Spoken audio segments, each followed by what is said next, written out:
Hey, you. Yeah, you. Ready to dive into some seriously meta stuff today. We're talking about time, thanks to you, and this source material you sent over. So we're going deep on the timeless code, this ZT Tosha book. You heard of it? Oh, yeah, ZT Tosha. Now that's a name I haven't heard in a while. His work always kind of throws you for a loop, mixing physics and philosophy, so you can't help but question, well, everything. Going to be a wild ride with this one. No kidding. Okay, so picture this. Tosha goes on this mission, right? He wants to gather every single piece of data about history, like ever. We're talking every book, photo, scientific measurement, even those old diaries people keep hidden away. He wanted it all, like he was building, I don't know, a Google Earth, but for the past. Everything. It's like he was putting together a puzzle, but instead of a picture, he gets, well, all of human history. But the real question is why? Why go to all that trouble just to rebuild something we already lived through? Right. It's like he's searching for something, some kind of key hidden in plain sight. Yeah. And that's where this all gets really interesting. Tosha starts noticing these patterns in the data, and the more he adds, the clearer these patterns get, almost like there's a secret structure, a hidden code underneath all the randomness of history. Then, bam, he hits us with it. What if time itself, the way it flows and all, is shaped by information, by data? Now that's a bold move right there. It challenges, like, everything we think we know about time. This straight line, past, present, future, Tosha throws that out the window and says, nope, time is more like a tapestry, constantly being woven from these threads of information. Each choice we make, everything we do adds to it, shaping the fabric of, well, reality as we know it. Hold on. So if my life was a movie, it's not just playing out frame by frame. It's like every decision I make is weaving another thread into this huge, always changing tapestry of time. Nailed it. Think about it. It kind of makes sense. Our memories, the decisions we make, even the things we regret, they all tangle together to create this, like, web of information that is our experience of time. Okay, I think I see where this is going. So if our realities are built from this data, then wouldn't understanding it give us some control over it? Yeah. Could we, like, influence our own timelines? I mean, theoretically. That's the million-dollar question, isn't it? And it leads us to Tosha's next big idea. And get this, he calls it the present as a timeless intersection. Yeah, I know, right? A timeless intersection. Okay, you're going to have to unpack that one for me. What does that even mean? All right, so picture a triangle, right? You've got the past, the future, and smack dab in the middle, where they connect, you have the present moment. Got it. I'm picturing the triangle. Go on. But here's the thing. It's not a still triangle. It's more like one of those sparagraph drawings, you know, where the lines are constantly moving as it's being drawn. The present, that's where the pen is, always moving, always creating that line, connecting the past and future. So the present is tied to the past and the future, but also separate from them. It's where everything meets, but it's also constantly changing. Man, my brain hurts. That's Tosha for you. But it makes you wonder, what would happen if you could stop that movement right there at the intersection? What would you find at the point where time just stops? A place where time stands still. Okay, yep, we're definitely deep in ZT Tosha territory now. I mean, is that even possible? When people have been trying to figure that out for centuries. Some think that this timeless space exists outside of how we normally see things. And, you know, we have those moments in life that hint at it. You talking about those times when you're so locked down on something that you totally lose track of time? I swear, I blink and hours have gone by. Exactly. Athletes call it the zone. Artists, musicians, everyone's felt it. That flow state where time just seems to disappear and you're completely in the moment. Tosha believes those might be glimpses into that timeless space he's describing. Wow. Okay, I gotta say, my concept of time is already being bent out of shape and we're just getting started. So if those flow states are like sneak peeks into this timeless space, is there a way to, I don't know, access it more fully? Like, could we experience a reality where time has no power? Well, that's where Tosha takes things to a whole other level. He introduces this concept he calls the quantum abacus. He thinks this machine could let us not just observe, but actually interact with different moments in time. Wait, back up.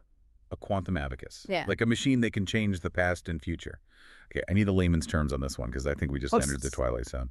All right. Think of it this way. A computer that doesn't just use ones and zeros, but can be in multiple states at the same time. That's quantum computing in a nutshell.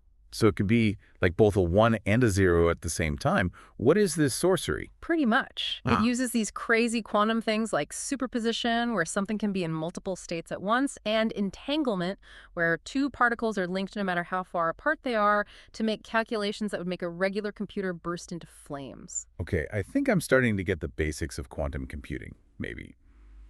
But how does a quantum computer even a super-duper one, become a time machine. Remember how we were saying time is like a tapestry woven from information? Now imagine each thread of that tapestry is linked by this entanglement thing. Every choice, every event is like a point where those threads cross. Okay, I'm following along. So far, so good. Now, picture this quantum abacus as something that can read and maybe even mess with those entangled threads. Tosha thinks that by using the power of entanglement, we could basically tune in to different points in time. It'd be like using a remote control to jump between moments in the past and future. Whoa! Yeah, give me a sec to process that. So, if he's right, if this quantum abacus is even possible, what does that even mean? Are we talking time travel here, like Back to the Future style? Tosha doesn't rule it out. He even suggests something wilder. He calls it reanimating ourselves in different times by tapping into the data of our past selves. Reanimating ourselves, Yeah. as in our consciousness could jump into a past version of ourselves. Okay, that's both incredible and kind of terrifying. It's mind-blowing, right? But before you pack your bags for a trip to see the dinosaurs, remember, this is all theoretical. We're nowhere near building a quantum computer that could do any of that. Which is probably a good thing, right? I mean, if this thing ever actually worked, we'd be talking about changing history, for real. The ethical questions alone. But hold on, even if, and it's a big if, this quantum abacus could actually do all that, wouldn't there be some kind of rules in place to prevent those time travel paradoxes we see in movies? You know, like going back in time and accidentally erasing yourself from existence? That's the big question, isn't it? And Tosha definitely wrestles with it in his work, but unfortunately, there's no easy answer. Yeah, we could go down that rabbit hole for sure, but you're right, it's getting ahead of ourselves. First, we got to figure out if we can even touch this whole time manipulation thing, let alone make it work. Right, right. But say we do, just for fun. Say we crack the code on messing with time. What's the end game for Tosha? Why even bother? That question takes Tosha's work in a whole other direction, a real head scratcher. See, he starts off trying to control time, with all this data and tech, but ends up on this inner journey instead. Inner journey, as in like soul searching. Kinda, yeah. He starts thinking that how we see time, that's the real problem, the biggest obstacle. We're so stuck on this past, present, future thing that we miss out on how time really works, how connected it all might be. So instead of bending time to our will, he's saying we need to change how we see it. Exactly. And he finds clues in some unexpected places. Like he talks about these super clear moments when he's meditating where he felt free from time, just liberated. And he connects it to those flow states we talked about, where time melts away and you're just present. He even looked at ancient spiritual stuff that says time's all an illusion anyway. So he's saying the real secret to time isn't some fancy machine, but understanding our own minds. Bingo.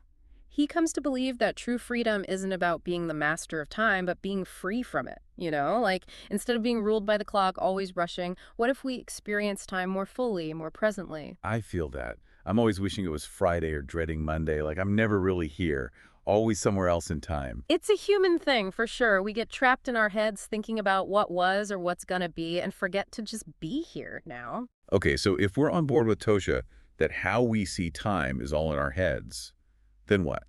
How do we break out of that? How do we actually experience it differently? Well, Tosha doesn't give us a step-by-step guide, and maybe that's good. We all experience this time thing differently, right? True. One size doesn't fit all for something as, well, fundamental as time. Right on. But he does give us hints based on what worked for him in all his research. Okay, I'm listening. What are some ways we can shift how we see time, according to Tosha? Mindfulness is huge for him. Not just sitting for hours meditating, although that can work, but bringing that awareness to everyday stuff. So instead of mentally running through my to-do list while I brush my teeth, just focus on, like, the brushing. You got it. Pay attention to how the toothpaste tastes, how the brush feels. Simple, right? But training your mind to stay present, even in those little moments, it changes how you experience everything. It's like appreciating the small stuff, the details we miss when we're on autopilot. I like it. And it's not just about slowing down, appreciating now. Tosha's big on changing how we see the past, too. What does that look like? Not dwelling on every bad decision. Exactly. He says instead of regrets or getting stuck in old ways of thinking, see the past as this source of wisdom. So not erasing the past, but using it to make better choices now. You got it. Yeah. He's even big on forgiveness of ourselves and others, to let go of that past baggage and make space for something new. Powerful stuff. But what about the future, though? We can't just ignore it, right? We have goals, dreams, plans. How does that fit into this whole shifting time thing? That's where it gets really interesting. Tosha's not saying ditch your goals. He actually sees them as important, like guideposts giving direction to our lives. Right, right. It's not about pretending the future doesn't exist, but changing how we relate to it. 100%. He's all about approaching the future with curiosity, openness, instead of all the worry and anxiety. Embrace the unknown instead of trying to control every little thing. Sounds good in theory, but how do you actually do that? Worrying about the future's kind of my default setting. Totally. And Toshi says it's a constant practice, not a finish line you cross. He's big on cultivating trust in ourselves, in how life unfolds in something bigger than us, whatever that means to you. So it's about finding that balance between making choices that shape our future, but also being okay with not knowing everything, being open to what happens. Beautifully said. It's agency and acceptance all rolled into one. And this whole conversation, it's got me thinking. It's like Tosha's own journey with time is a perfect example of what he's talking about. He starts off trying to control time with tech, with data, but ends up finding a deeper truth by looking inward, just like us maybe. We start with the concrete stuff, but the real journey takes us inside, to our own minds and experiences. Whoa, okay, you just blew my mind a little bit there. So you're saying Tosha's whole journey, starting with all that data and fancy machines, only to end up finding peace through, like, meditation and mindfulness. That's a reflection of how we all have to approach time. It's pretty wild, right? We start off trying to pin time down, measure it, control it, just like Tosha with his data obsession.